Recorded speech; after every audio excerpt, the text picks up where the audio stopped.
everyone, welcome to United Chopros from Mumbai. This is your friend AB here. Joining me is DV, my good friend, and he is actually waiting to get on the video. He's super excited looking at the scoreline which happened yesterday night. We all, as Manchester United, after ages, Manchester United fans would have slept peacefully looking at the scoreline. Not to be seen such a scoreline, very happy faces here today. Before we proceed further, I would like to request you all to please like and subscribe to our channel. And to get the latest update of all our videos, please hit the bell icon as well. So, DV, I won't keep you waiting. I know that smile on your face just wants to say that you are very happy with the scoreline. Please go ahead. I won't stop you. What do you have to say about yesterday's match?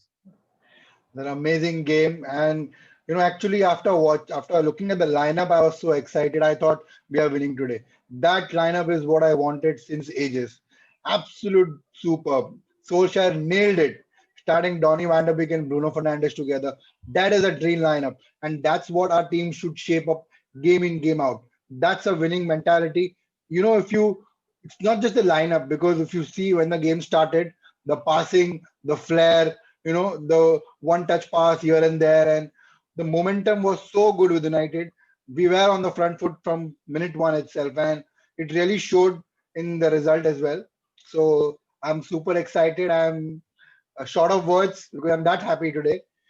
It was an amazing game, and I expect United to do this week in, week out, every game consistently. The more important word, consistently. This needs to happen. It's not just one night, because we do good on the European night and then we mess up in the Premier League. I don't want that to happen. But yes, speaking good things about last night, amazing game. Everyone contributed in their own way.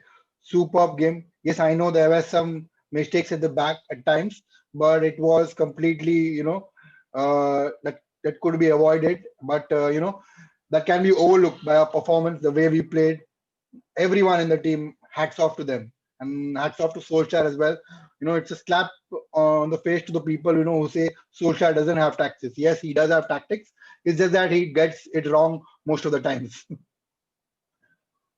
Absolutely correctly said. So, DV, let's do one thing. Let's see the highlights of the match yesterday. Let's get a glimpse. Let's be happy for some more time. Let's have a quick highlights, and we'll continue the video. Very tense if they were here in the stands, but wherever they are in the world watching on, they'll know the pressure is on the three-time kings of Europe after their. You saw yesterday's match.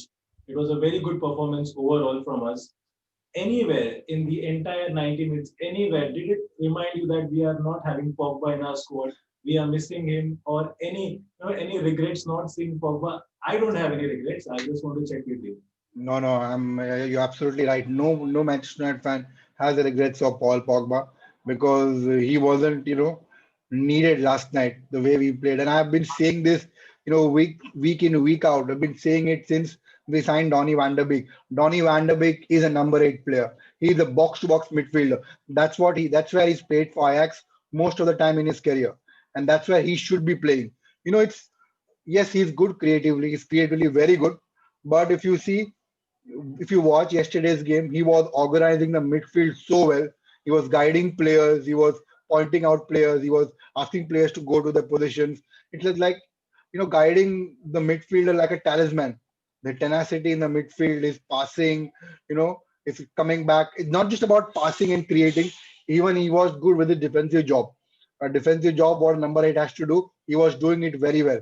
And that's why we didn't miss Paul Pogba at all, because Paul Pogba is completely, irrespective of he plays or not, he's disappeared from the scene itself. Even if he plays, he's there on the starting lineup. He doesn't do anything. He's hardly involved in any of the game goals scored that we have scored, or any of the chances that we had. His impact is almost zero. So we didn't miss Paul Pogba. And I think if United are smart enough, they should sell Paul Pogba, get the money, and buy a good defensive midfielder so that we can have a cover for our defense. That's why Solskjaer is scared most of the time. He's not confident with the defenders, because we don't have a world-class defensive midfielder.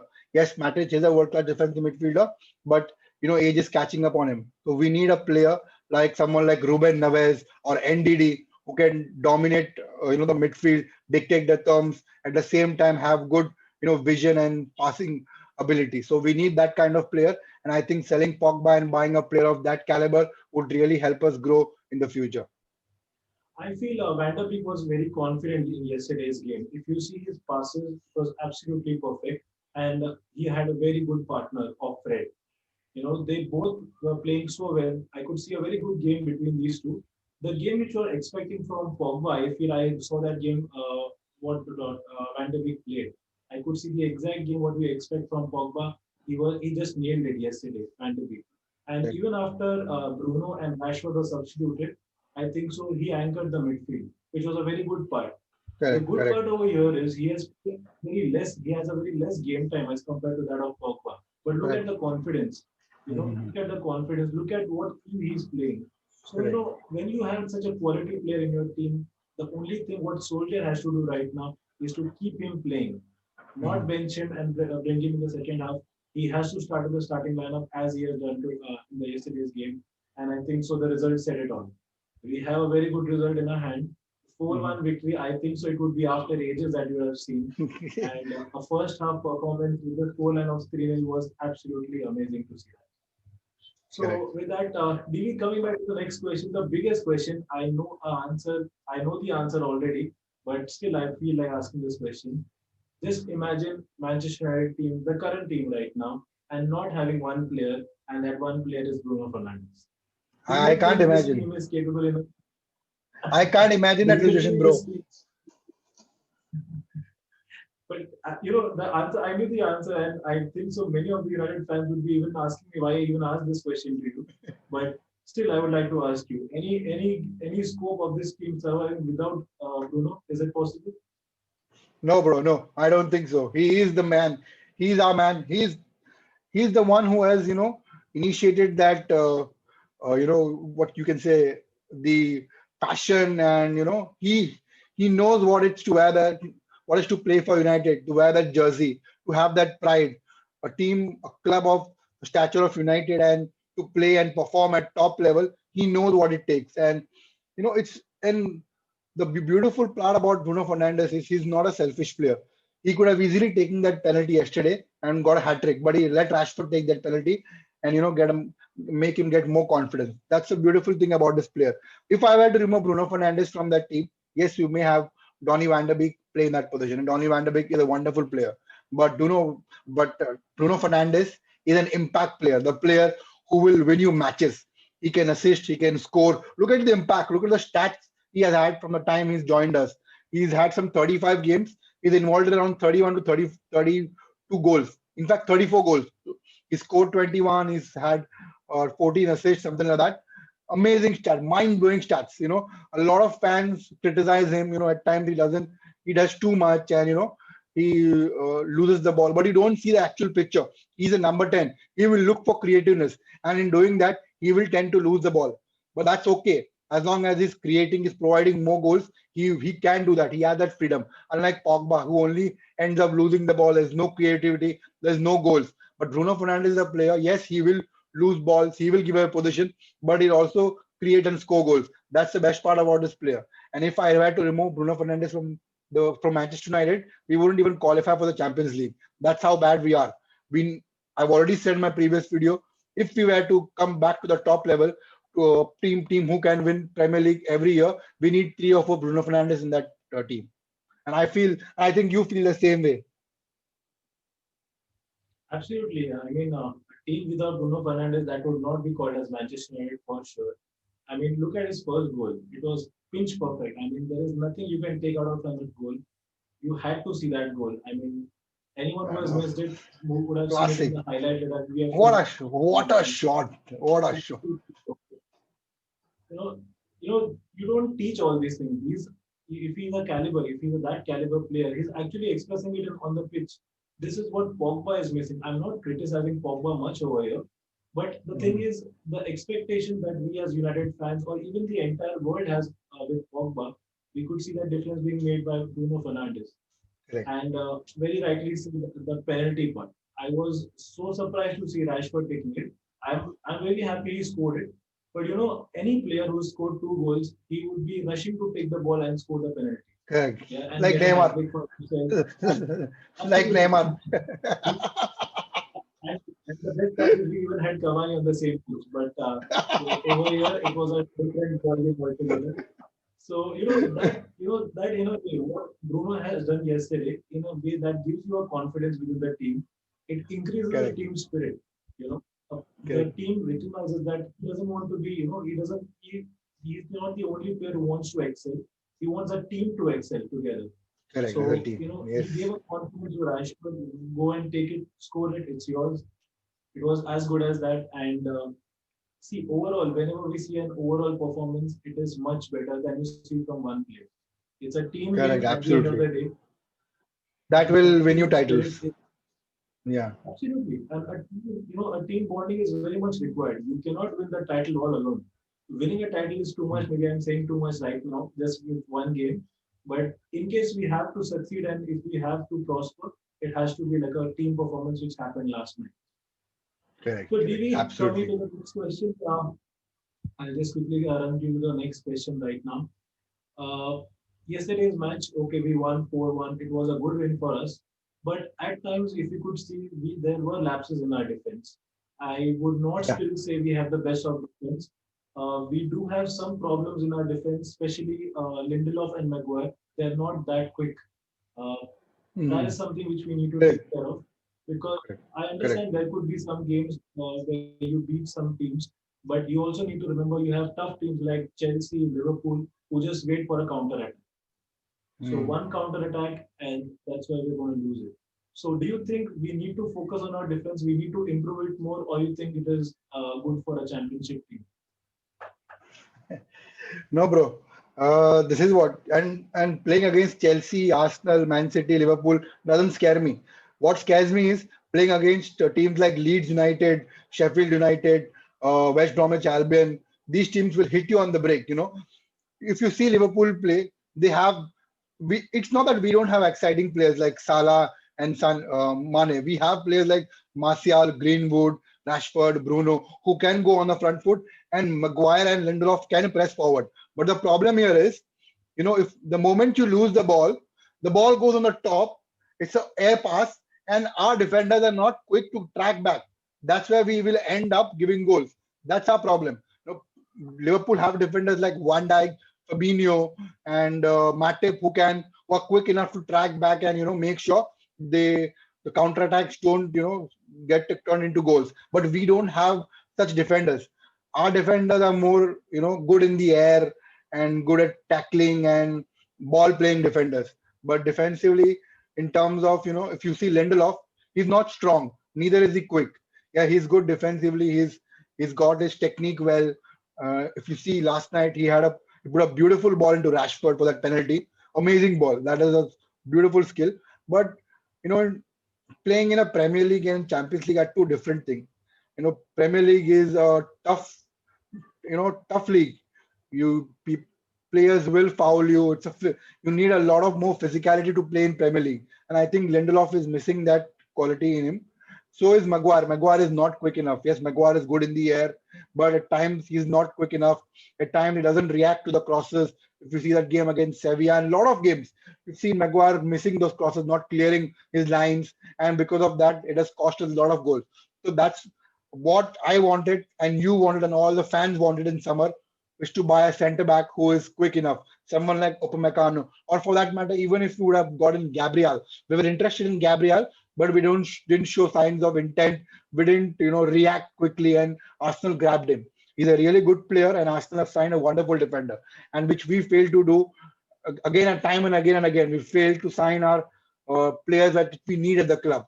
And a defender was a must buy in the summer transfer window. We missed on buying him. We missed on buying Upamecano.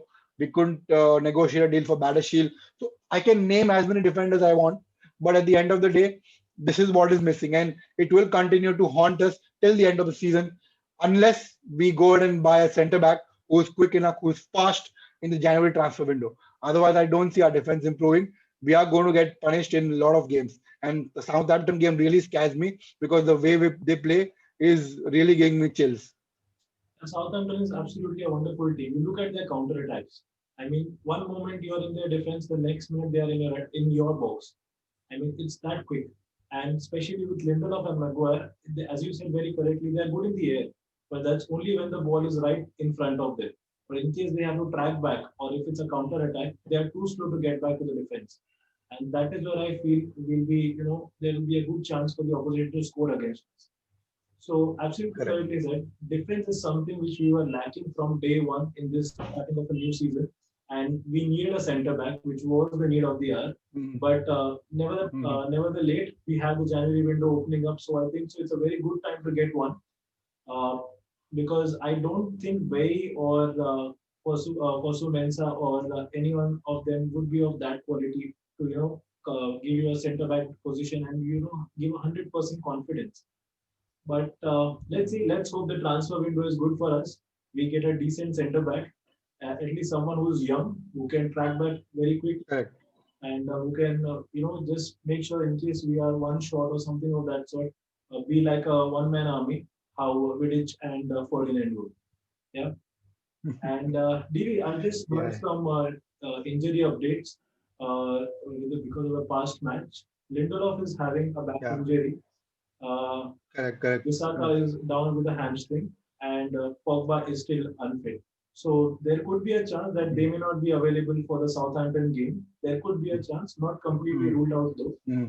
But Mhm. any difference that these three players would make according to you against the Southampton game? See, difference, of course, they'll make because it's Lindelof and Van Bissaka are part of the first team. When you remove players from the first team, it will somehow impact the harmony. But I think Tuanzebe will get his chance, because he hasn't had a full game in Premier League. So let's see if he can take his chance. It's a very tough game against Southampton. But if he did well against PSG in Paris, he shouldn't have a problem against Southampton, at St. Mary's. So I don't. So if the concentration level is good, if he's focused, I think he should go good job. Right back, yes, we have our doubts. Fosu Mensah has the caliber to do well, but he's again not consistent. He's had his injuries, and he's not had the confidence level which he was having in under 19 team, the youth setup when he played. So again, either it will be a toss between Brandon Williams and Fosu Mensah for the right back position. So yes, it is going to be difficult from the right hand side. I'm not scared about centre back because Tuanzebe, if he focuses well, if he puts in a good concentration, I think he can do a good job. What scares me is the right back position because Van Bissaka is really good, tracking back and putting those tackles. So let's see if Fotsu Mensah can grab this opportunity and make sure that he proves himself. Or either way, Brandon Williams can also do that. But I hope expect a lot from Brandon Williams because he's an exciting youngster. So let's see if either one of them can get a start and make an impact on the team. And I don't think Solskjaer will start the same lineup because again, if he's not having two of his four defenders, playing that match, he will have two center defensive midfielders, McTominay and Fred. The Mac-Fred combination is going to come in that match. I can guarantee you that. So I'm okay with that as long as he starts as long as he has a place for Donny van der Beek. He can play Donny van der Beek in place of Mata and start him. Because I really want to see more of Bruno and Donny van der Beek play together. This will get us more positive results if these two players to play together. So I'm okay if he plays McFred as long as he can accommodate Donny van der Beek in the starting 11. I'm absolutely fine with it. Well, that brings to my next question, Vivi. As you said very correctly, the formation and the squad doesn't look the same. So, the Hmm. formation and the squad which was there yesterday, I mean, that was absolutely perfect. Never in my dreams I could have thought Hmm. Solskjaer would play that team. I was always wanting, as you were wanting, or any United fan would be wanting that. But as you said correctly, will that be happening in the next game? You think this could happen, or there would be changes? No. Fred would come in, McTominay, your favorite McTominay would come in, and maybe there will be more of a defensive game than of an attacking that we could see in the last game. So is Solskjaer going to change it? Yeah, yeah. No, he will. He'll put in a defensive team because it's just not about the back four not playing together. It's about saving his job as well because Pochettino, like I said, is right on his head, and even though he's won 4-1, but he's not doing good in Premier League. So his job is online, and he will go in with McTominay and Fred, or Matic or Fred. We will have two defensive midfielder sitting right. I should say babysitting. babysitting our centre backs and protecting them. That's what they're going to do. I am 100% sure, and I'm okay with it as long as they're getting the result. But what I want from Solskjaer is to have Donny van der Beek in that starting lineup. Donny van der Beek needs to start. I don't know whether he he can play at the right hand, if he can make him play the right hand side, or if he can shift the formation to a diamond formation. But I want Donny van der Beek and Bruno Fernandes in that starting 11. If we play these two players in the starting 11, it's going to be an exciting game because Southampton play really exciting football. They don't just sit back. They will attack, they will press high, and they are going to trouble our defenders. So if we start Van der Beek and Bruno, it's going to be a hell of a game like on Sunday. So basically, And I want to ask you, what are your thoughts on formation? What do you think Solskjaer's formation will be? Because I haven't asked you. well, it would be either McTominay or Matic. That is what even I feel. He would be going more of a defensive than of an attacking game because that missing out of Bissaka or missing out of Lindelof would play a bit of mind games. So he would certainly go for a more of a defensive game than of an attacking. Yes, Visaka is a very good player. We do. I'll be very frank with you. We do not have a same caliber player right now in our right back as out of Visaka. He is absolutely perfect. Correct. He starts almost all games for us, and there is a reason behind it because there is no one better than him at a right back at now at present team in United.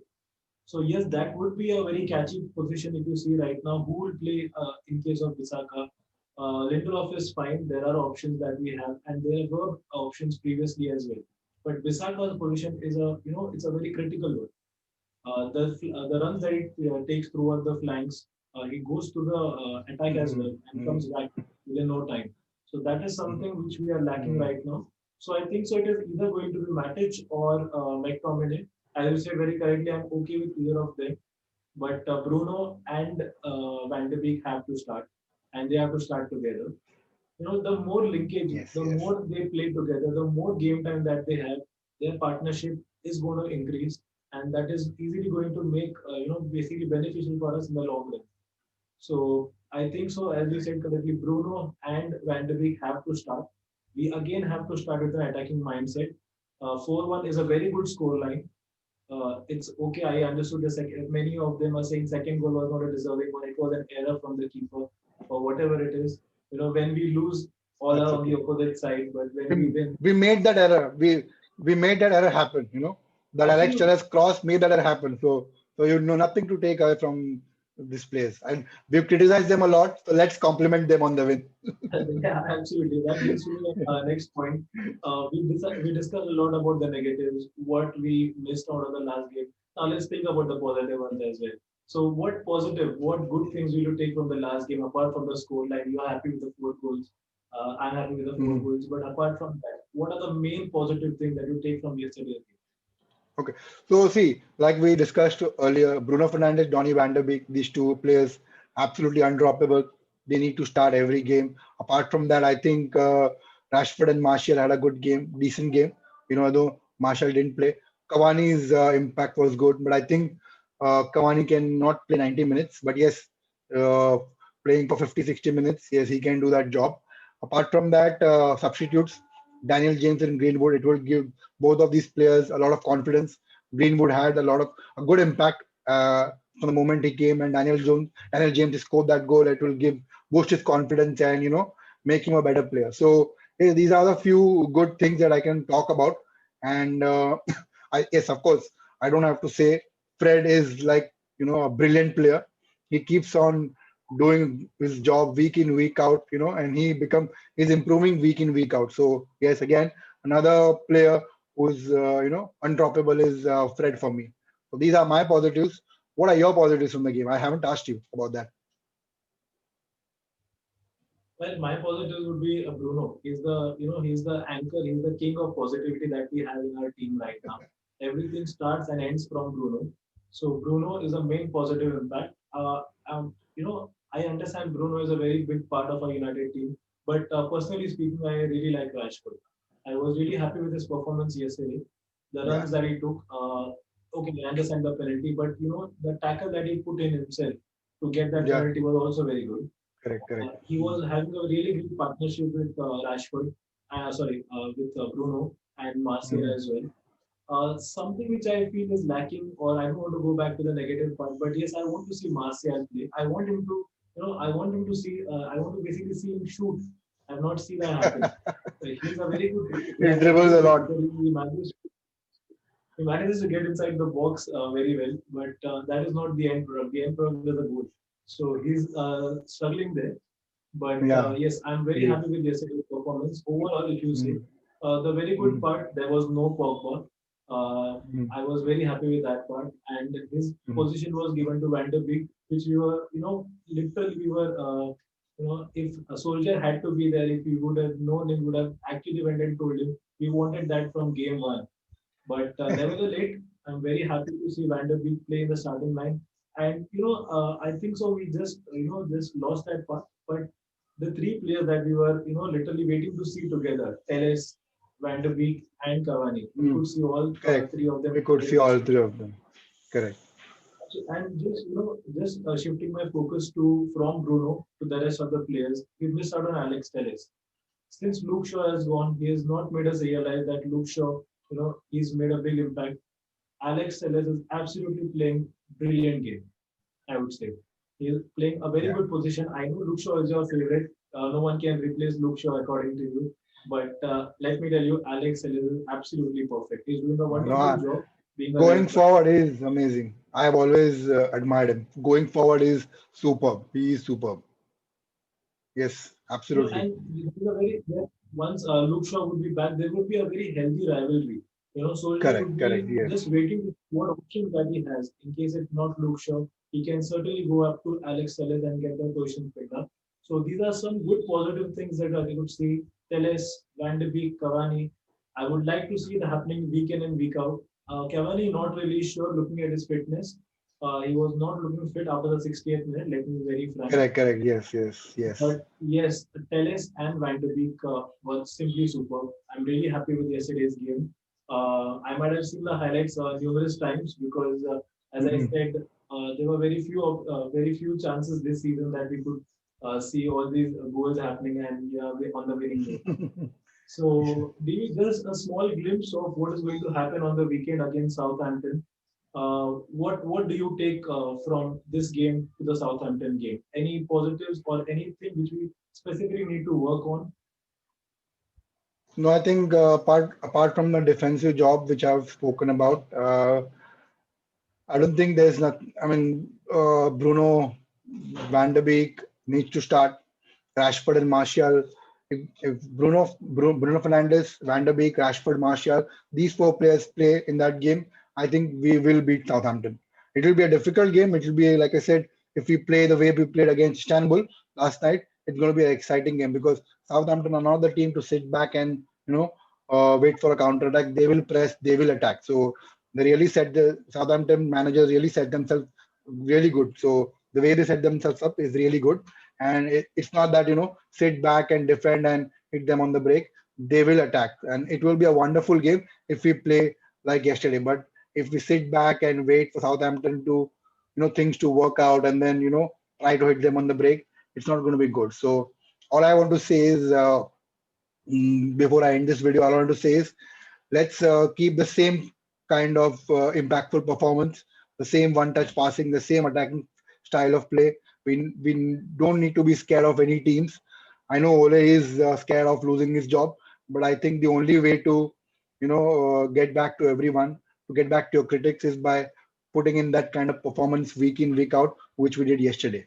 So I think you feel the same way. Absolutely. Winning is right now the only way to save his job. He's lost many games, he has defended many games, but the end result was very bad. So rather win, go for Mhm. the attack, win and win people's heart, win your fans' heart, and then win the job. That's what I would say. All right, guys. Thank you very much, AB, for coming on this show, and thank you guys for watching.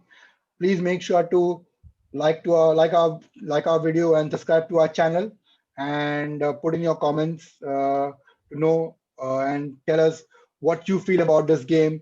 What can Solskjaer improve in the upcoming videos, and where will United finish this season? So, guys, we'll see you over the weekend for the preview of Southampton versus Manchester United. Till then, Bye bye. Bye bye.